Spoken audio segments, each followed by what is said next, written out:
Jangan lupa subscribe di YouTube channel Metro TV News dan juga nyalakan notifikasinya.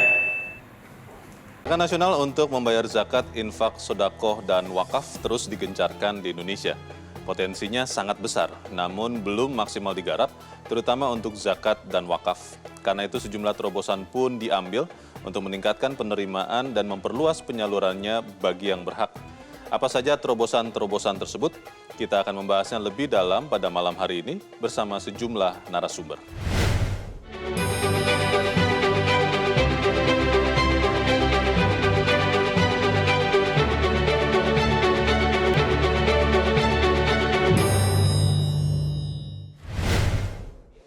Sebelum kita berdialog dengan para narasumber, pemirsa kita simak terlebih dahulu sejumlah data berikut ini. Pemirsa, Presiden Joko Widodo baru saja meluncurkan gerakan Cinta Zakat pada tanggal 15 April 2021. Gerakan ini bertujuan untuk lebih mendorong kesadaran masyarakat dalam membayar zakat, infak, sodakoh, dan wakaf atau biasa disingkat ZISWAF. Presiden Joko Widodo juga mengimbau seluruh pejabat negara, BUMN, perusahaan swasta, hingga para kepala daerah untuk ikut menunaikan zakat melalui amil zakat resmi. Himbauan Presiden ini sangat penting karena potensi ZISWAF sebenarnya sangat besar di Indonesia, hanya saja realisasinya masih tergolong kecil. Kabar baiknya adalah kesadaran masyarakat untuk membayar zakat sebenarnya terus meningkat dari tahun ke tahun. Seperti yang terlihat pada grafik ini, di tahun 2015 penerimaan zakat tidak sampai 4 triliun rupiah. Namun di tahun 2019 jumlahnya sudah di atas 10 triliun rupiah. Memang jumlah ini masih tergolong kecil dibandingkan potensinya yang bisa berkali-kali lipat lagi. Selain zakat, pemerintah juga sedang mengencarkan gerakan wakaf uang. Bahkan di tanggal 25 Januari 2021 lalu, Presiden Joko Widodo juga telah meluncurkan gerakan nasional wakaf uang. Karena itu gerakan nasional wakaf uang diluncurkan sebagai tanda dimulainya transformasi pelaksanaan wakaf yang lebih luas dan modern. Dalam prakteknya, hasil pengelolaan dana wakaf uang akan disalurkan untuk pendanaan pendidikan, kesehatan, ekonomi, sosial, dan dakwah. Sehingga dana wakaf akan lebih luas dan terasa manfaatnya, serta bisa menjadi solusi bagi permasalahan sosial. Pemirsa, bagaimana sebenarnya potensi ZISWAF di Indonesia? Dan apa saja yang harus dilakukan Indonesia untuk memperbesar penerimaan ZISWAF? Bersama saya Leonard Samosir, pemirsa, inilah Economic Challenges Spesial Ramadan, bekerja sama dengan Ikatan Ahli Ekonomi Islam Indonesia dalam episode Kontribusi ZISWAF di Tengah Pandemi. Gerakan Cinta Zakat yang mendorong partisipasi masyarakat untuk meningkatkan zakat, infak, dan sedekah, dan memastikan penyalurannya tepat sasaran, betul-betul sampai pada saudara-saudara kita yang membutuhkan. Kita perlu perluas lagi cakupan pemanfaatan wakaf. Tidak lagi terbatas untuk tujuan ibadah, tetapi dikembangkan untuk tujuan sosial ekonomi yang memberikan dampak signifikan bagi pengurangan kemiskinan dan ketimpangan sosial dalam masyarakat. Dan pemirsa, untuk membahas lebih dalam mengenai kontribusi ZISWAF di tengah pandemi, pada malam hari ini telah bergabung bersama kita sejumlah narasumber.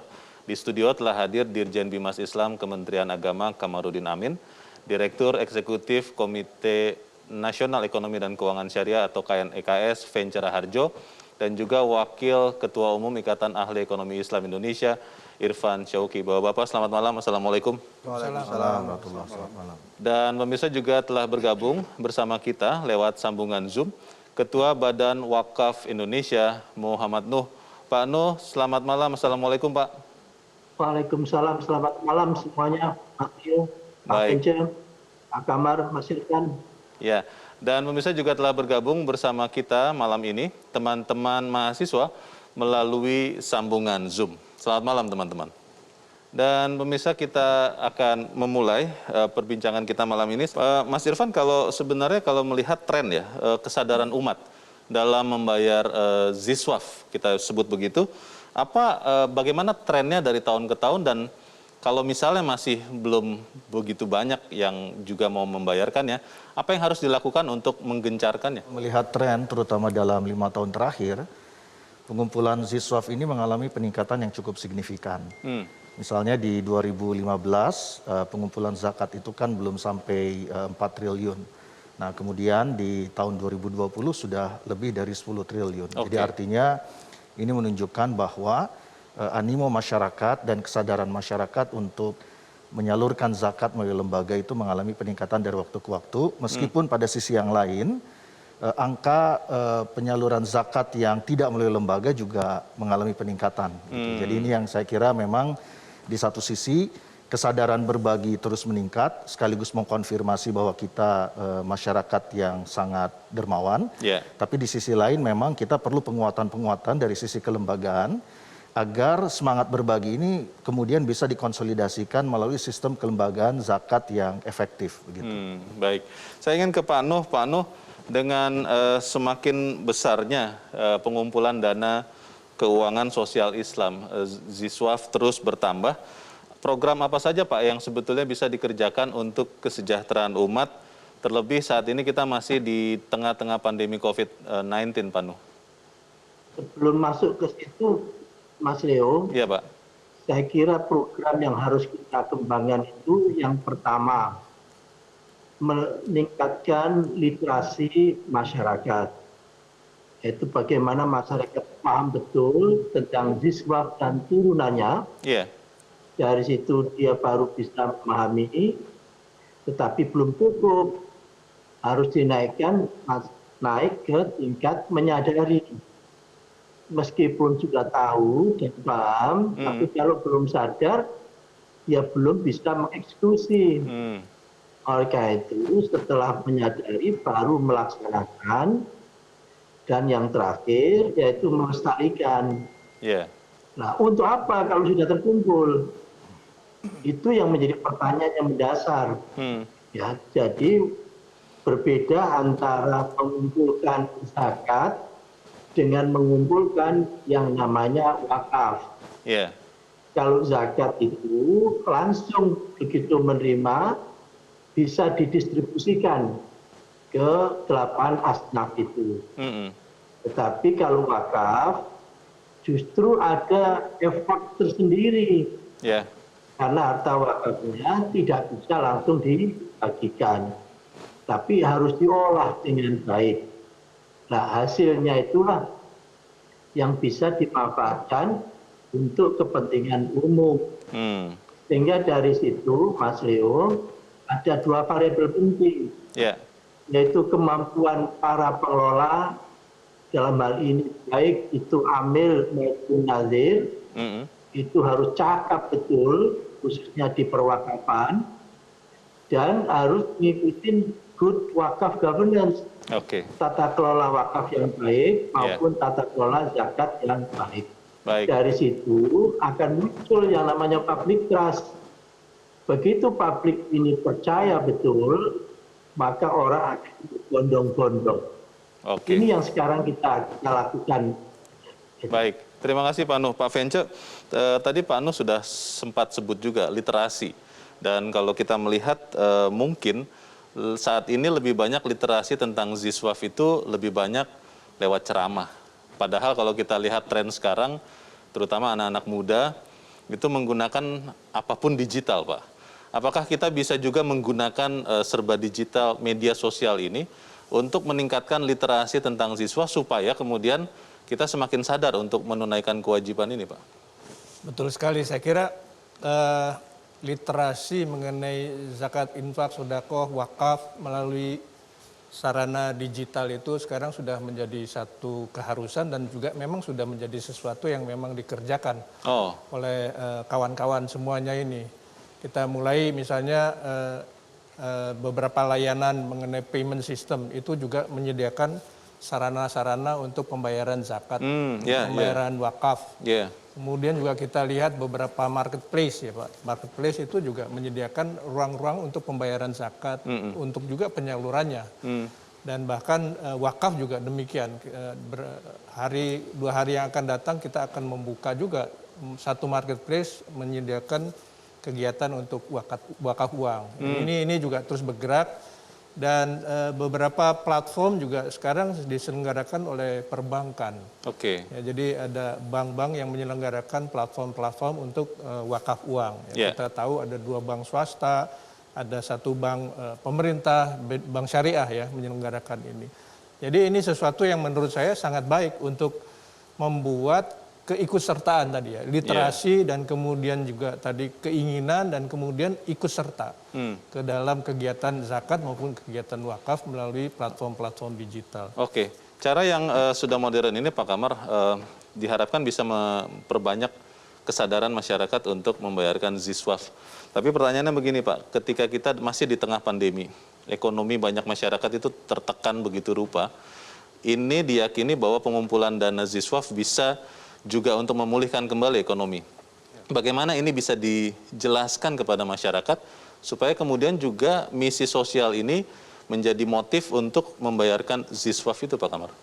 Ya, tantangan kita semua yang terlibat dalam ekosistem perzakatan perwakafan ini adalah bagaimana kita bisa menyampaikan ke publik secara transparan dan secara masif ya, misalnya tentang manfaat atau penggunaan daripada ZISWAF ini. Yeah.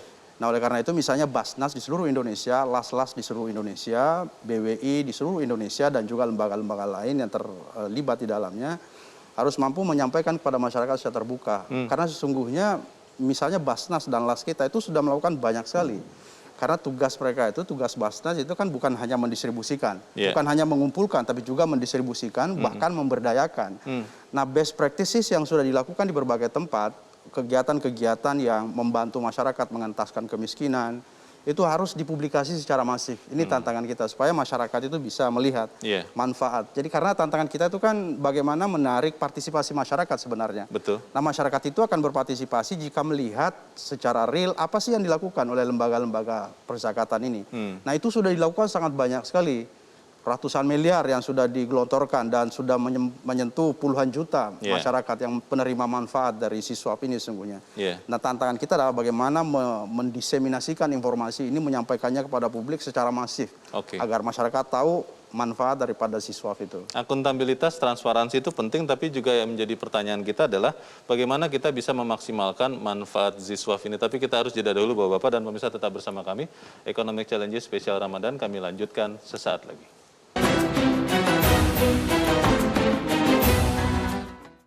Terima kasih pemirsa, Anda masih bersama kami di Economic Challenges spesial Ramadan. Pak Kamar, tadi selain bagaimana laporan pemanfaatan ZISWAF ini, juga tentunya kita ingin memaksimalkan manfaatnya Pak. Bagaimana sebetulnya kita bisa mensosialisasikan, mengedukasi masyarakat agar kemudian ZISWAF ini juga kita pahami sebagai salah satu cara praktis untuk membantu menanggulangi dampak ekonomi dari pandemi. Ya, misalnya best practice yang sudah dilakukan oleh teman-teman Basnas di seluruh Indonesia ya. Kalau kita melihat data 2015 sampai 2019, itu sudah menjangkau sekitar 23 juta masyarakat yang mendapatkan manfaat dari pengelolaan ZISWAF ini. Sudah ratusan miliar yang digelontorkan. Nah, ini harus disampaikan kepada masyarakat. Masyarakat harus melihat ini loh manfaat dari ZISWAF kita. Filantropi Islam itu seperti ini. Jadi kita tidak hanya mengajak masyarakat untuk berpartisipasi, berzakat, berwakaf, bersedekah dan seterusnya, tapi juga kita menyampaikan apa manfaat, bagaimana pendistribusiannya dan bagaimana pemberdayaannya. Banyak sekali afirmasi yang diberikan kepada UMKM misalnya, sehingga mentransformasi orang yang tadinya miskin menjadi mampu, yang tadinya mustahik menjadi muzaki. Itu banyak sekali, sudah ratusan ribu yang bertransformasi dari tidak mampu menjadi mampu karena mendapatkan manfaat dari ZISWAF ini.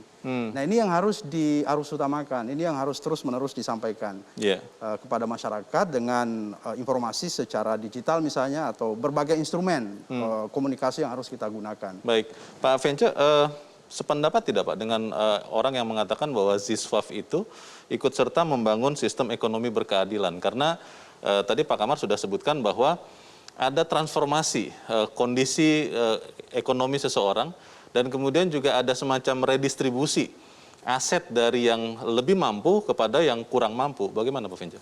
Saya kira tepat sekali kalau memang ZISWAF itu salah satu alat ya untuk mengurangi kesenjangan sosial. ya mendistribusikan dari yang lebih mampu kepada yang kurang beruntung. Yeah. Ini memang satu alat yang memang sudah ada di dalam, saya kira, kehidupan kita, termasuk juga kehidupan beragama. Jadi ini adalah alat yang harus kita manfaatkan, dan bahkan itu menjadi salah satu kewajiban ya. Kalau bicara kita zakat itu menjadi suatu kewajiban. Yeah. Dan kewajiban itu memang seharusnya diselenggarakan dengan satu sistem yang memudahkan orang itu melakukan kewajibannya. Dan satu sistem di mana orang yang berhak juga menerima dengan mudah haknya. Yeah. Gitu. Ini untuk zakat. Untuk wakaf juga demikian. Orang harus disiapkan tadi salah satunya dengan sistem digital, bahwa membayar wakaf itu mudah. Dan menyalurkannya juga transparan, terlihat karena memang semuanya ada di dalam satu sistem yang terbuka, transparan, dan akuntabel. Ya, Kira itu. seperti itu ya. Pak Mas Irfan, kita tahu bahwa belum lama Bank Syariah Indonesia sudah hadir. Dan ini dianggap juga bisa berkontribusi positif pada pengumpulan dana sosial Islam ini. Menurut Anda bagaimana? Ya, saya kira keberadaan BSI dengan jaringan yang luar biasa, dan ini kan hasil konsolidasi dari 3 bank umum syariah terbaik yang kita miliki. Ini tentu memiliki potensi yang sangat besar untuk kita kolaborasikan sebagai salah satu alat untuk pertama melakukan edukasi, yang kedua adalah untuk kita mengenerate fundraising atau pengumpulan zakat, infak, sodako, dan wakaf. Yeah. Ekosistem yang kita bangun ini kan ekosistem yang bukan hanya bicara di Ziswaf saja, tapi juga bagaimana menghubungkan, menginterkoneksikan antara sektor real dan sektor keuangan. Jadi antara Ziswaf, sektor real, sektor keuangan syariah itu semuanya terkoneksi dengan baik dalam satu sistem yang berjalan dengan efektif begitu. Baik, Pak Nuh, kita tahu tadi sudah ada langkah-langkah yang dilakukan untuk meningkatkan literasi dari masyarakat terhadap peran Ziswaf untuk meningkatkan kehidupan sesama. Kalau melihat peran zakat, wakaf semakin signifikan, Pak Nuh, apa yang dilakukan Bapak dan lembaga yang Bapak pimpin untuk meningkatkan literasi ini, Pak Nuh? Jadi literasi terbaik itu melalui Project Real. Ya. Itu. Jadi dari project real ini paling gampang untuk mengkomunikasikan kepada masyarakat, oh ini hasilnya yang namanya Ziswaf itu. Yang tadi Pak Kamar menyebutkan, dari yang tadinya sebagai penerima, dan sekarang sebagai pemenuh pajak, pemenuh zakat, pemenuh si wakaf, dan seterusnya.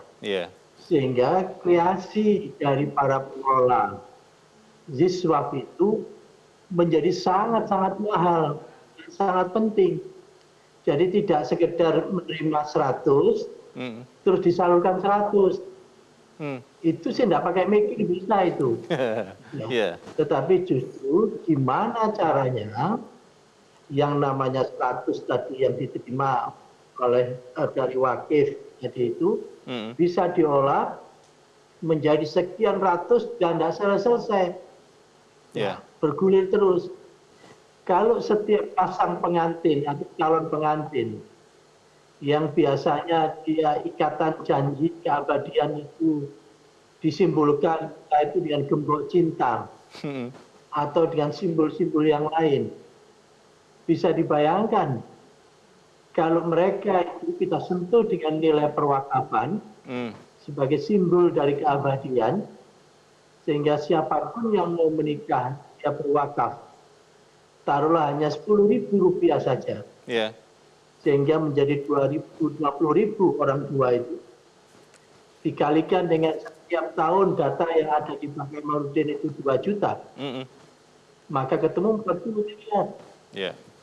Ya, dan itu akan menjadi resources yang luar biasa, apalagi terus dibuktikan dengan hasil yang real yang bisa dirasakan oleh manfaat, ya, oleh masyarakat.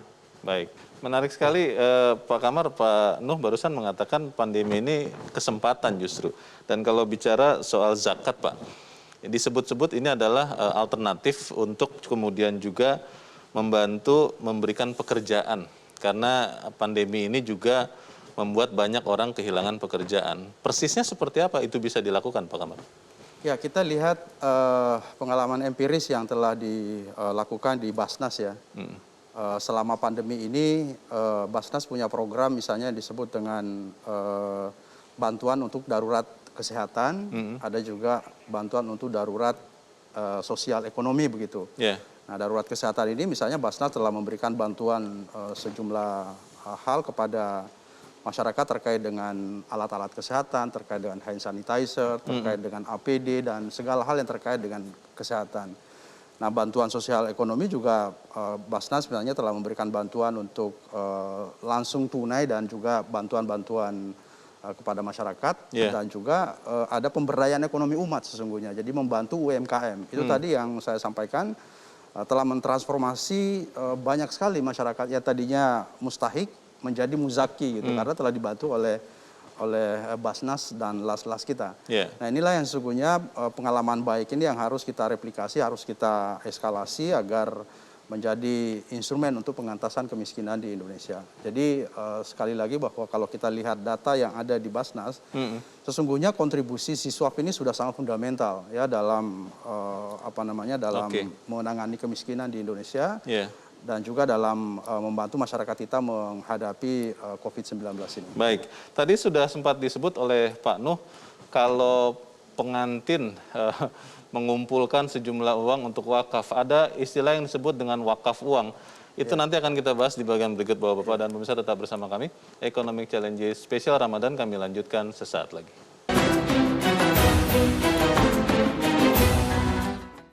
Terima kasih pemirsa Anda masih bersama kami di Economic Challenges Spesial Ramadan. Seperti saya sebutkan sebelum jeda tadi, kita sekarang melihat bahwa pemerintah sedang menggalakkan wakaf uang. Saya ingin bertanya ke Pak Nuh. Pak Nuh, sebetulnya apa Pak yang disebut dengan wakaf uang ini Pak Nuh? Jadi yang menggalakkan tidak hanya pemerintah, tetapi masyarakat secara keseluruhan pun juga alhamdulillah sekarang itu kesadaran untuk berwakaf bangkit. Termasuk juga diversifikasi harta wakaf pun juga semakin ragam. Kalau dulu yang namanya harta wakaf ya tanah, tetapi sekarang bisa juga melalui uang atau uangnya itu sendiri, saham atau intellectual property rights. Yang penting memiliki nilai manfaat. Nah, kenapa sekarang kita galakkan itu wakaf uang? Di samping tentu tetap kita galakkan yang wakaf dalam bentuk yang lain. Karena fleksibilitasnya. Kalau kawan-kawan sekalian Bapak mau berwakaf tanah, nggak mungkin lah berwakaf tanah 10 cm persegi. Dari mana belinya tanah 10 cm persegi? Tapi kalau wakaf uang, 5.000, 10.000, 1 juta, 100 juta pun, miliar pun juga oke. Dari sisi jumlah fleksibel. Dari sisi konsolidasi resourcesnya pun juga fleksibel. Kalau Mas Leo punya tanah di Sumatera sana 1.000 meter, terus di Jakarta punya 1.000 meter, nggak mungkin atau dengan serta-merta bisa dikonsolidasikan menjadi 2.000 meter persegi, nggak mungkin. Tetapi kalau wakaf uang di rekening A 1 juta, uang di rekening B 200 juta, maka mudah sekali untuk dikonsolidasikan. Demikian juga instrumen untuk mengembangkannya sudah ada. Ya, mulai dari wakaf, cash wakaf link cukup, atau instrumen perbankan yang lain. Dan dengan digital banking seperti yang tadi Pak Menja nyebutkan, itu anytime ubiquitous lah. Ubiquitous fenomena, kapan saja, mana saja, berapa saja, itu bisa langsung dieksekusi. Apalagi karakteristik dari anak-anak milenial, kita semua ini teknologi savvy. Teknologi itu melekat di dalam dirinya. Sehingga saya sangat setuju apa yang disampaikan oleh Pak Fenja tadi itu, bahwa transformasi digital di Ziswap atau pengelola Ziswap itu bukan pilihan, tetapi keharusan, imperatif, the choice. Ya, oleh karena itu kami semua sekarang sedang rame-rame melakukan transformasi digital itu. Baik, terima kasih Pak Nuh. Pak Kamar, wakaf uang ini menarik sekali. Disebut juga sebagai momentum kebangkitan Islam, katanya begitu Pak. Apa sebetulnya dasar dari wakaf uang ini Pak Kamar? Ya jadi gini, Bang Leonard ya, tadi Pak Nuh juga sudah menjelaskan tentang wakaf uang itu ya. Kita lihat potensinya sangat besar sekali karena semua orang sesungguhnya bisa berkontribusi. Kemarin kami di Kementerian Agama meluncing wakaf uang. Dalam jangka 3-4 hari itu menghasilkan 4 miliar. 4 miliar. Jadi kalau ini kita lakukan secara berkesinambungan, insya Allah akan mendapatkan sebuah hasil yang sangat besar sekali. Kita bisa membayangkan kalau misalnya ASN saja yang jumlahnya 4.100.000 sekian ya, itu berwakaf 10.000 saja per hari atau per bulan, itu angkanya sudah sangat luar biasa besar. Jadi sesungguhnya Indonesia ini kan sebagai negara yang sangat dermawan ya dalam World Giving Index itu disebutkan sebagai the most generous country. Pemurah ya? Ya, paling pemurah gitu. Nah sekarang kita perlu menyiapkan wadahnya. Dan wadahnya sudah ada. Jadi sekarang kita tinggal mengajak masyarakat untuk bagaimana bisa berwakaf uang ya, sesuai dengan kerelaannya. Nah, oleh karena itu kami di Kementerian Agama kepikir untuk mengkapitalisasi struktur Kementerian Agama yang sangat besar ini. Kementerian Agama itu punya cabang sampai ke kecamatan-kecamatan. Kita punya kantor-kantor KUA. Pak Menteri Agama menginstruksikan secara sangat kencang sekali untuk melakukan revitalisasi terhadap KUA ini, agar KUA juga bisa berfungsi sebagai sentra pengembangan ekonomi umat. Jadi kantor-kantor KUA nanti itu kita berharap bisa menjadi pengembangan community development terkait dengan ekonominya juga gitu. Nah, Siswaf ini akan kita kapitalisasi, akan kita jadikan sebagai instrumen untuk meningkatkan ekonomi umat, ya, pemberdayaan ekonomi umat di masyarakat. Kita bisa bayangkan tadi Pak Nuh misalnya menyebutkan ada 2 juta orang menikah setiap tahun. Kalau itu semuanya diajak untuk berwakaf, saya kira 10.000 tidak ada artinya bagi calon pengantin, sesuai dengan kerelaannya tentunya. Tapi kalau ini bisa diterapkan, insya Allah hasilnya sangat luar biasa besar. Baik, Mas Irfan, kalau kita melihat potensi besar dari wakaf uang ini, bagaimana caranya mengintegrasikannya dengan sistem keuangan syariah lain, agar kemudian ya dayanya semakin berlipat-lipat? Ya, sebenarnya dengan existing sistem yang ada, itu proses integrasi itu sudah terlihat, di mana lembaga-lembaga keuangan syariah itu kemudian berfungsi menjadi salah satunya sebagai LKS PWU, Lembaga Keuangan Syariah Penerima Wakaf Uang. Jadi di sini terlihat memang ada proses integrasi. Kemudian yang kedua, kalau melihat model pengelolaan wakaf kontemporer, itu ada yang disebut dengan model financial hybrid.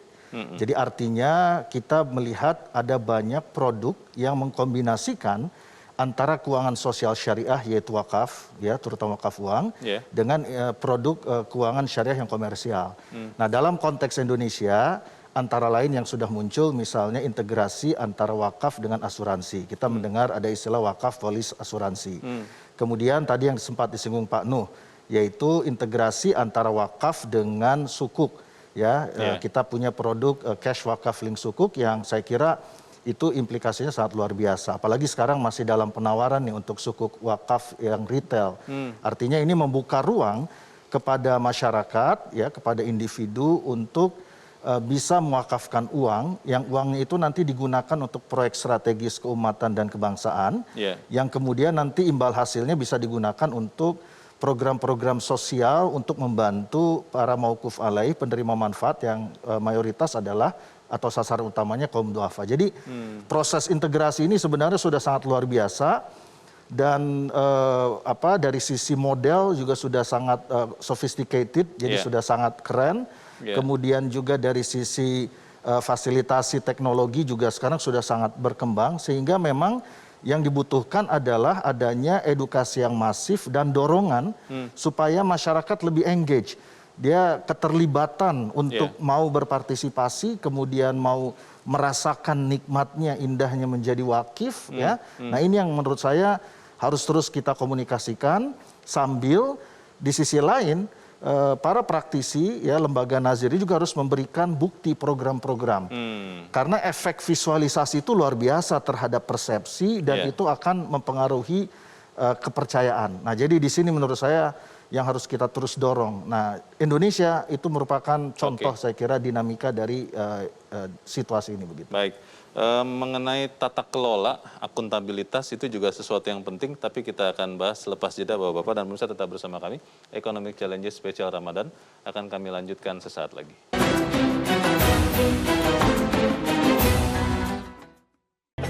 Terima kasih pemirsa, Anda masih bersama kami di Economic Challenges Spesial Ramadan. Kita ada di bagian akhir dari diskusi kita. Saya ingin ke Pak Nuh. Pak Nuh, tata kelola, akuntabilitas itu menjadi satu hal yang penting, dan juga kita sebetulnya mungkin perlu lebih banyak tahu lagi apa bentuk-bentuk konkret yang sudah didapat manfaatnya dari ZISWAF ini. Menurut Pak Nuh, apa lagi yang harus kita lakukan, Pak? Sebelum masuk ke situ, Mas Leo, Ya. seringkali orang menganggap bahwa kalau kita berwakaf itu untuk akhirat. Ya, saya kira kurang tepat, kurang sempurna. Oh. Jadi wakaf itu ya untuk sekarang dan untuk akhirat. Bisa dibayangkan kalau tidak ada infrastruktur bersama yang milik publik, kira-kira apa yang terjadi di masyarakat ini? Kalau tidak ada tanah wakaf yang tidak dipakai, yang dipakai untuk sekolah, gimana seandainya kalau tidak ada sekolahan itu, tidak ada masjid, tidak ada makam, ya. Oleh karena itu kita berwakaf itu ya untuk sekarang dan untuk nanti, dua-duanya. Ya. Nah, untuk itu saya kira yang paling mendasar yaitu meningkatkan yang namanya literasi tadi itu, melalui edukasi, sosialisasi, tetapi kata kuncinya ada di tata kelola. Begitu tata kelolanya meleset, ada fraud, maka akan backfire. Orang nggak percaya lagi. Tetapi kalau tata kelolanya ini transparan, bisa dipertanggungjawabkan, maka muncul yang namanya public trust tadi. Apalagi ada contoh konkret, seperti misalkan saja rumah sakit yang ada di Tangerang, atau proyek-proyek yang lain yang tadi disebutkan oleh Pak Kamarudin, itu luar biasa banyaknya. Sehingga sekarang itu menurut saya yang paling krusial itu adalah meningkatkan literasi yang berujung pada menumbuhkan kesadaran. Fase itu yang kritis. Karena kalau hanya tahu tetapi belum sadar, ya belum eksekusi. Gitu. Oleh itu sekali lagi, itu Mas Leo, dan tentu apa yang disampaikan oleh Metro TV ini, itu adalah bagian dari sosialisasi yang sangat bagus. Oleh karena itu atas nama PWI, saya ingin menyampaikan rasa hormat, rasa terima kasih pada Mas Leo dan pada Metro TV yang ikut mensosialisasikan program-program atau apa itu ZISWAF. Baik. Selamat berjuang dan sukses selalu insya Allah. Baik. Dan terima kasih. Baik, terima kasih Pak Muhammad Nuh sudah bergabung bersama kami. Selamat malam Pak Nuh.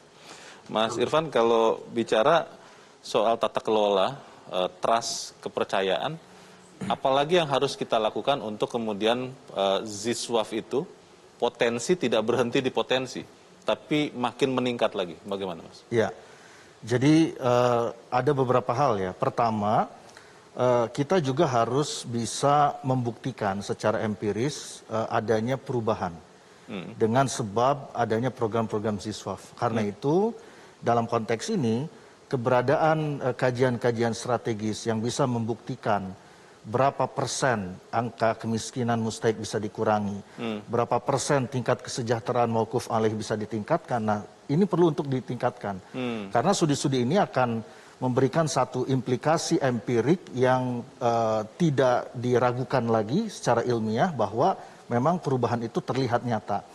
Nah, dan ini perlu dikomunikasikan ke publik secara masif bahwa apa yang kita sumbangkan, sesuatu yang niatnya awalnya ibadah untuk membantu, ternyata ada dampak ekonomi yang tinggi. Kita bisa bahkan mengukur sejauh mana kemudian tingkat kesenjangan itu bisa dikurangi. Nah, ketika kita bisa mempresentasikan segala sesuatu ini secara akademis ya dengan pendekatan yang bisa dipertanggungjawabkan, ini akan semakin menambah ya kekuatan untuk menjadikan ZISWAF ini bukan lagi instrumen pinggiran, tapi menjadi salah satu mainstream tools, mainstream policy, kebijakan yang menjadi arus utama. Nah, ini yang saya kira perlu dilakukan, di samping kita perlu untuk terus mendorong inovasi. Inovasi-inovasi baik dari sisi collection, kemudian inovasi dari sisi program penyaluran, ya, dengan pendekatan-pendekatan yang kreatif, dan yang bisa mengoptimalkan sumber daya yang kita miliki. Karena ini saya kira menjadi kunci, bukan hanya nanti dampaknya bagi penerima manfaat, tapi bagi bangsa secara keseluruhan ada implikasi makro yang luar biasa, di mana daya saing dan kapasitas bangsa kita itu bisa meningkat dengan baik. Baik, terima kasih Mas Ivan. Pak Vence, soal tata kelola itu kata kunci. Nah, bagaimana memastikan supaya tata kelola bukan hanya wakaf tentunya, tapi ZISWAF secara keseluruhan semakin hari semakin baik, Pak. Dan itu juga diketahui oleh kita semua. Bagaimana Pak Vence? Ya, misalnya kita bicara mengenai yang wakaf ya. Kita bicara wakaf itu kita melihat selalu dikatakan bahwa kemampuan dari para nazir, para pengelola dari wakaf itu yang memang harus ditingkatkan. Salah satu pilihannya juga adalah para manajer investasi yang sudah mempunyai kemampuan itu juga diberikan kesempatan untuk menjadi nazir. Ya, jadi mereka juga punya kemampuan untuk mengelola dana yang kita harapkan semakin hari semakin besar. Endowment fund ini makin hari makin besar, sehingga terus kemudian dikelola, dipelihara pokoknya, dan hasilnya secara optimal juga bisa disampaikan kepada para penerima manfaat daripada wakaf ini. Demikian juga dengan zakat. Pada saat kita bicara dengan zakat, tentu para pengelola itu harus mencari satu model di mana mulai dari pengumpulan sampai dengan penyaluran itu satu model di mana diselenggarakan secara paling efisien. Sehingga biaya transfer dari para pemberi zakat kepada penerima zakat itu serendah mungkin. Sehingga hasilnya juga diterima sebesar mungkin oleh para penerimanya. Jadi jangan sampai ada biaya-biaya transfer yang terlalu besar ininya jumlahnya. Jadi itu hal-hal yang harus didorong bahwa semuanya ini harus diselenggarakan secara efisien dan kemudian memberikan juga kesempatan bagi para pengelolanya untuk menjadi profesional di bidangnya. Jadi ini adalah satu profesi yang menarik untuk dikerjakan oleh teman-teman yang mempunyai talenta. Baik, terima kasih Pak Vence. Pak Kamar, kita sudah mendengar banyak hal-hal baik. Bagaimana atau apa lagi yang akan dilakukan oleh pemerintah agar kontribusi ZISWAF ini Pak semakin nyata, bukan hanya berhenti di potensi tapi sudah terrealisasi, dan terutama membantu kita semua di tengah masa pandemi ini, Pak Kamar? Ya, pertama saya ingin melanjutkan apa yang disampaikan oleh Pak Irfan dan juga Pak Vence ya tentang zakat dan wakaf ini. Di antara yang paling sentral dalam ekosistem perzakatan perwakafan kita itu adalah nazir dan juga amil. Nazir untuk wakaf dan amil untuk zakat. Hasil penelitian kita menunjukkan ternyata kedua elemen yang sangat penting ini itu literasinya kapasitasnya masih sangat rendah. Oleh karena itu program prioritas di Kementerian Agama salah satunya adalah bagaimana meningkatkan kapasitas amil ini, kapasitas nazir ini. Nah sekarang alhamdulillah kita sudah berhasil mengeluarkan SKKN ini, ya standar kompetensi kerja para amil ini, dan mudah-mudahan nanti itu bisa menjadi pedoman di seluruh amil-amil di seluruh Indonesia. Nah sekarang untuk nazir kita sedang proses untuk mengeluarkan SKKN-nya juga, sekarang sedang berproses di Kementerian Keuangan. Jika amil dan nazir ini memiliki kapasitas yang memadai untuk mengelola perzakatan dan perwakafan di Indonesia, insya Allah potensi atau resources yang kita miliki yang sangat dahsyat ini bisa dikapitalisasi menjadi sangat besar. Itu yang pertama. Yang kedua tentang instrumen regulasi. Regulasi juga sangat penting sekali ya. Nah oleh karena itu kita sekarang sedang memproses peraturan presiden terkait dengan zakat ASN dan juga TNI Polri. Kita berharap nanti seluruh ASN kita, seluruh TNI Polri, pegawai BUMN, BUMD akan mengeluarkan zakatnya. Kalau ini dilaksanakan potensinya sekitar 15 triliun setiap tahun. Itu sudah istilahnya sudah dengan mudah bisa dikumpulkan. Nah tantangannya tentunya adalah tata kelolanya, tantangannya adalah pendistribusiannya. Tantangannya adalah pemberdayaannya. Yeah. Bagaimana memberdayakan masyarakat, bagaimana mengentaskan kemiskinan, bagaimana ZSWAP ini bisa berfungsi instrumental untuk tujuan-tujuan seperti yang kita jelaskan tadi. Baik, semoga yang kita bicarakan ini benar-benar bisa menyumbangkan agar ZSWAP benar-benar bisa membantu membangkitkan ekonomi umat dan juga bangsa Indonesia di tengah pandemi ini. Pak Kamarudin Amin, Pak Vencara Harjo, Pak Irfan Syauqi, dan juga tadi Pak Muhammad Nuh, saya berterima kasih. Dan juga saya berterima kasih kepada teman-teman mahasiswa yang sudah mengikuti diskusi kita pada malam ini. Selamat malam. Pemirsa, dana sosial syariah berupa zakat, infak, sodakoh, dan wakaf mampu menjadi mesin penggerak perekonomian. Selain itu juga berfungsi untuk memelihara keseimbangan dan keharmonisan hidup seluruh lapisan masyarakat yang pada akhirnya membuang sekat antara yang miskin dan yang kaya. Karena itu kesadaran dalam membayar zakat, infak, sodakoh, dan wakaf harus terus ditingkatkan demi kemaslahatan seluruh umat. Saya Leonard Samosir, sampai jumpa di Economic Challenges spesial Ramadan pekan depan. Selamat malam.